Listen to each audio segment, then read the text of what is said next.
In the ever-volatile arena of American politics, sparks flew when Pam Bondi, former Florida Attorney General and high-profile Trump ally, made a stunning and unprovoked attack on Congresswoman Jasmine Crockett during a live segment on a major, conservative network. Known for her sharp tongue and polished television persona, Bondi didn't mince words. "Jasmine Crockett is wholly unqualified to be serving in Congress," she said with a smirk, looking straight into the camera. "She's loud, disrespectful, and more interested in going viral than doing the people's work." The tone was smug, the message calculated. Bondi, who once stood center stage defending Donald Trump during his first impeachment trial, seemed to relish the moment, convinced she was landing a knockout punch. But this wasn't just a political jab. It felt personal. Bondi, whose own reputation has often been marred by accusations of ethical lapses and partisan maneuvering, projected her disdain with such intensity that even the show's host looked briefly uncomfortable. The timing of her attack raised eyebrows as well.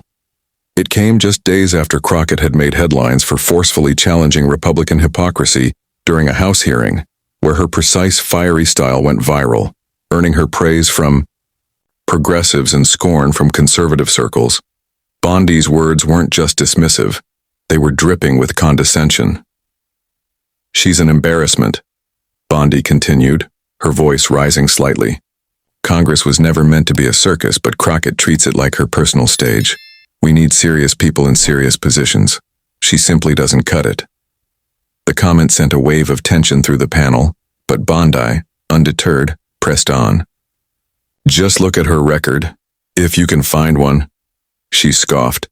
To many watching, the attack reeked of elitism, an establishment figure trying to delegitimize a rising black congresswoman known for her unapologetic stance on justice, race, and accountability.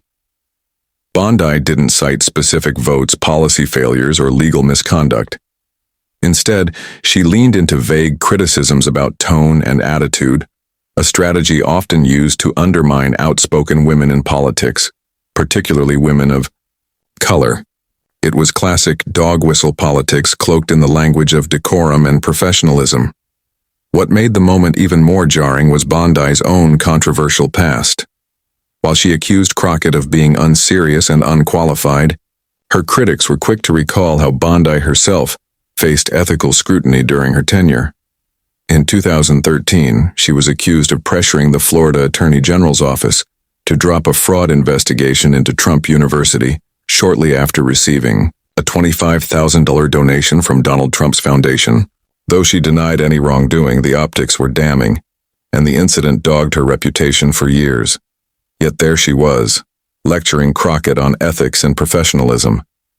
It struck many as tone-deaf, especially given Crockett's own credentials, a law degree, years as a public defender, and a growing reputation as one of the sharpest interrogators in House hearings. Her direct style may have unsettled the conservative base, but it was gaining her respect in progressive and legal circles alike. To compound matters, Bondi's attack came amid a larger national debate about who gets to be considered qualified in American politics. With figures like Donald Trump, a businessman with no political or legal background, having occupied the highest office in the land, the notion of qualifications had become a moving target, often weaponized to silence voices that challenge the status quo. Crockett, who represented a new generation of bold, no-nonsense lawmakers, was clearly hitting a nerve. And Bondi, ever the political pit bull, had decided to strike, but not without consequence. The backlash was swift. Jasmine Crockett didn't wait for a press conference or a news interview. She took the fight directly to social media, the same battlefield where many modern political reputations are made or broken. Within hours of Pam Bondi's televised insult, Crockett fired back with a scathing Twitter thread that blended righteous indignation, meticulous fact-checking, and blistering clarity. It was more than a rebuttal, it was a dismantling. Her opening salvo set the tone. Pam Bondi, the same woman who allegedly buried an investigation into Trump University after receiving a donation from Donald Trump, is out here talking about qualifications? Miss me with the hypocrisy. The post instantly began circulating, racking up tens of thousands of retweets within minutes. Crockett wasn't just defending herself, she was indicting Bondi's entire record, using her past as a mirror to expose the hypocrisy behind the attack. With each tweet, Crockett peeled back another layer of Bondi's carefully curated image. She reminded the public of Bondi's controversial involvement in Trump's first impeachment defense, a role that made her a star in conservative circles, but also drew heavy criticism from ethics watchdogs. Crockett pointed out that Bondi wasn't merely a partisan figure. She was deeply embedded in a network of political opportunism and backroom dealings. She quoted old headlines, dropped links to investigative pieces, and highlighted the irony of someone with a history like Bondi's, questioning her integrity and competence. Then came the receipts. Crockett shared snapshots of her legal background, her degree from the Thurgood Marshall School of Law, her years as a public defender, and her advocacy work before even stepping into Congress. She contrasted this with Bondi's legal controversies, including her decision to oppose the Affordable Care Act expansion in Florida and her alleged misuse of public resources. "When I was fighting to keep innocent people out of jail, you were playing political chess with Floridian lives," she wrote in one post. But it wasn't just Crockett's personal clapbacks that made the moment powerful. It was how she reframed the conversation. She didn't just reject Bondi's narrative, she turned it on its head. "This isn't about tone," she tweeted. "It's about truth. And sometimes the truth sounds uncomfortable to people who've gotten too used to lying." With a smile. What made the takedown even more pointed was Crockett's strategic mention of Donald Trump. She knew Bondi's power stemmed largely from her proximity to him. Her reminder of the Trump University scandal wasn't just a jab, it was a direct challenge to the credibility of the entire conservative power structure that Bondi represented. By invoking Trump, Crockett was holding a mirror to the movement that had embraced figures with far more egregious records than hers, while demanding perfection and silence from women like her. Crockett's final tweet in the thread was like the slam of a courtroom gavel. "I earned my seat in Congress, you earned a reputation, there's a difference." It was a concise summation of everything that had unfolded over the past 24 hours, a bold declaration of legitimacy, authority, and fearlessness. The impact was immediate and far-reaching. Screenshots of the thread flooded Instagram and TikTok. Political commentators began quoting her line for line on cable news. Even some Republican strategists quietly admitted off-record that Bondi had picked the wrong opponent. The attempted smear campaign had backfired spectacularly, and Crockett, armed with her wit and her record, had flipped the script. As Jasmine Crockett's fiery response to Pam Bondi's attack dominated social media, the narrative shifted dramatically, and unmistakably, in her favor. What had started as a targeted smear against her qualifications quickly evolved into a national referendum on who gets to define qualified in modern politics. Almost overnight, the tides of public opinion turned, and Crockett's name was on the lips of political analysts, influencers, and even late-night hosts. The reaction was ferocious, swift, and multi-generational. On TikTok, Gen Z creators stitched together Crockett's courtroom-style questioning clips with Bondi's past controversies, creating viral montages that ended with catchphrases like, "Crockett, corruption." One clip of Crockett interrogating a witness during a House oversight hearing racked up over 5 million views in 24 hours, captioned, "This is what unqualified looks like? Be serious." Twitter wasn't any quieter. The hashtag $PamGotPopped began trending nationally within hours. Another, "Qualified Queen," became a rallying cry for Crockett supporters who shared stories of their own experiences with being underestimated and undermined in professional spaces. It struck a chord particularly with Black women, who saw in Crockett a reflection of their own battles against systemic dismissal and condescension.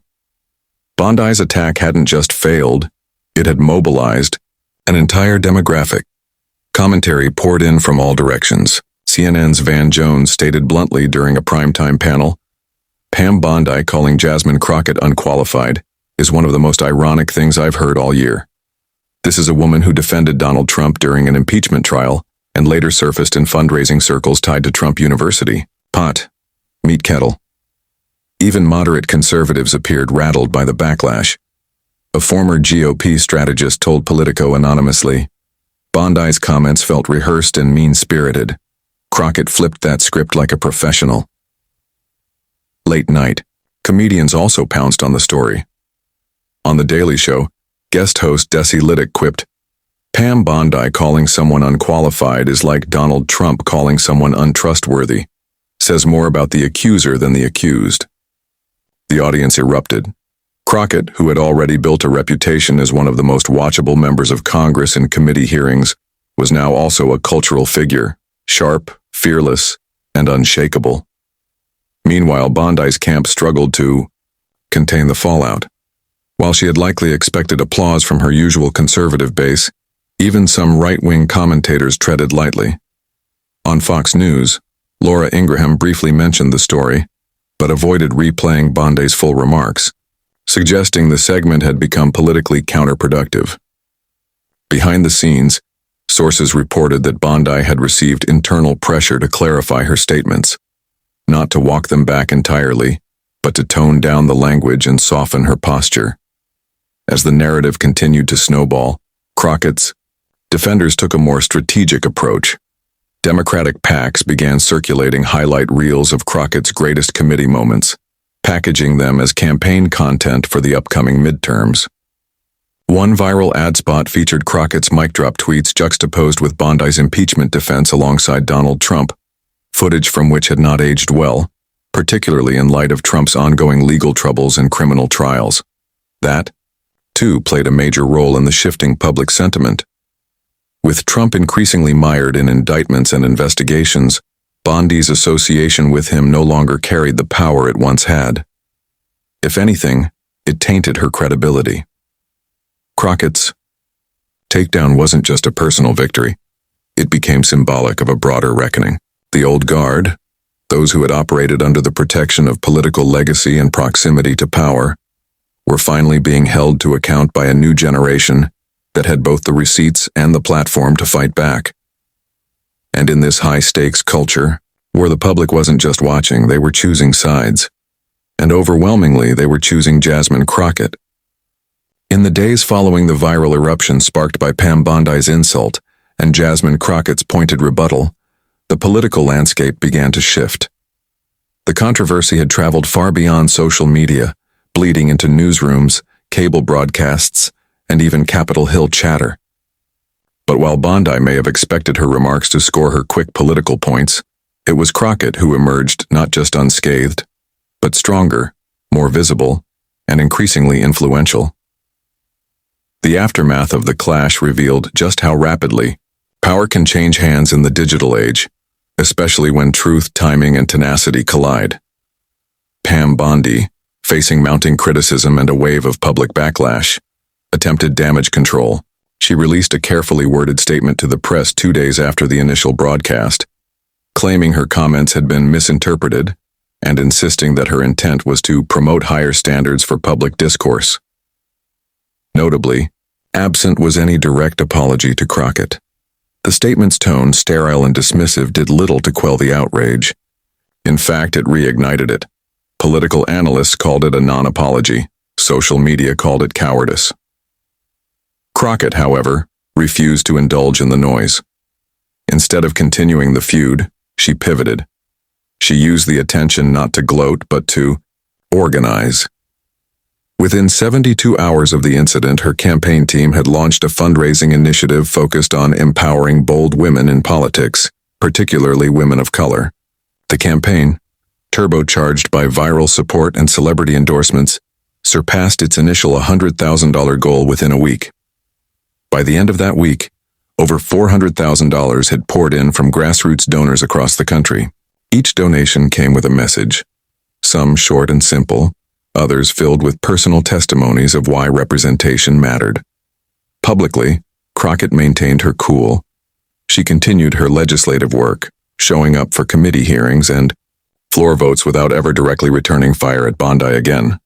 This restraint was noted and respected.